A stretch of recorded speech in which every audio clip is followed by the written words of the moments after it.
Last year at this time, Maya was on her third attempt at suicide.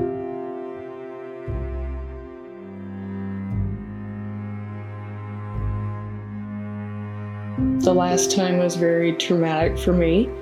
I had found her, and had I not have found her, she wouldn't be with us today. I cannot explain to you the loneliness I felt the day I picked Maya up from the hospital. I couldn't believe that my daughter was so lost. And I was lost. I didn't know what to do to save her. They said there's this program through the Lutheran services, and they can come into your home. Family Center treatment is a high-intensity in-home family therapy program. It lasts 6 to 8 months, and we meet with the families about 4 to 6 hours a week. No family is the same. There really are lots of differences with families that come and work with us. The ultimate goal and the thing that we are looking to achieve with all families is to preserve the family unit. I would have done anything to save my daughter, anything. But I was scared. I was scared to have somebody come into my home and tell me what I was doing wrong, right? But I'm willing to let somebody come into my home 6 hours a week for the next 8 months. So I said, okay. And lo and behold, here comes this woman named Jennifer.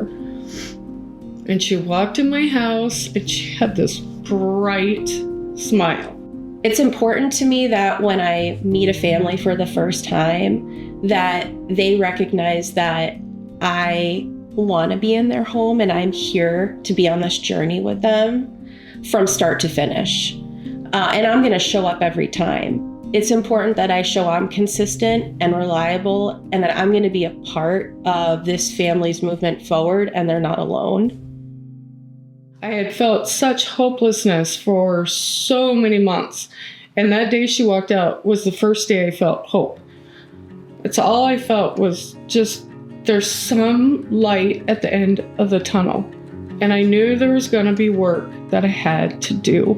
FCT is experiential. It is not talk therapy. It is doing. Jen would come in, and the first month was basically her evaluating Maya and I. We are looking to do things in the moment and practice skills to see how people are truly interacting and showing up every day. Jen would have us work on projects, and she would just evaluate us. What are their strengths? What are they interested in? What are they really good at? What are the things getting in their way? So it wasn't just a therapy session. We worked on things. By the end of this first phase, I had shared all that feedback with the family. So by phase 2, this family is hearing feedback from me every time I see them. The second phase was Jen telling us what we did wrong, what we needed to work on. And that was the hard phase. I mean, it's never easy when somebody tells you what you need to work on, right? It's a lot of trial and error. And it's a lot of parents and families being receptive to suggestions that I have. You may not be doing the right things. Jennifer never ever told me I was a bad parent. I put her on the spot a lot, what if Maya says this to you? What are you gonna say? Or I'd have Maya come in the room and have Lenore practice trying something new and saying something new and seeing how Maya reacted to it. And then asking Maya, how was that for you? Was it different? Was it different than how it's usually been? That's what we're looking for, something different, better, healthier, that feels better and more connected. If I change, anything I do is gonna help Maya. And that's the way I saw it. The third phase of treatment is valuing that change. It's not easy. It's 8 months. That's a long time. It's 6 hours a week. Making that conscious decision to say, even when times get hard, I'm going to keep doing this. Besides her being here, There were crises, I'd text her, there's a crisis, I'd call her, there's a crisis. Those stopped. Families are really asked to take a critical look at themselves and go, am I just doing this because someone's telling me to do it?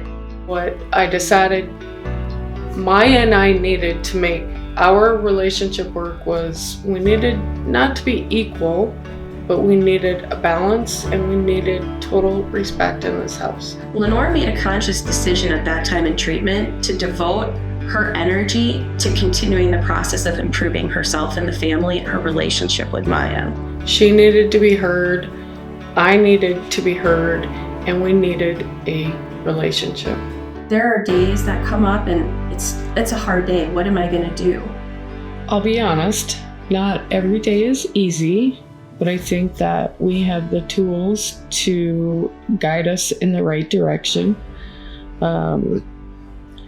I don't cry anymore because I am hopeless.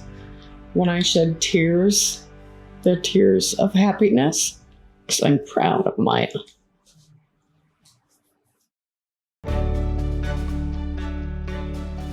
That's the girl I fought for.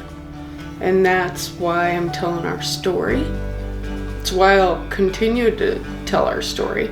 It can be hard for families to pick up the pieces and get back to a healthy place. Having family-centered treatment sooner in their life could create a family unit that can deal with hardships that come up. Because every family is going to go through hard times. Every person is going to have a struggle in their life. And I think one of the most important things a family can provide is a place where that person can be acknowledged and supported and loved while they work through that.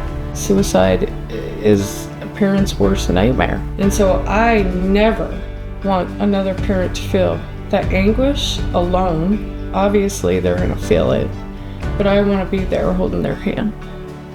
I want to be there to say it's going to be okay.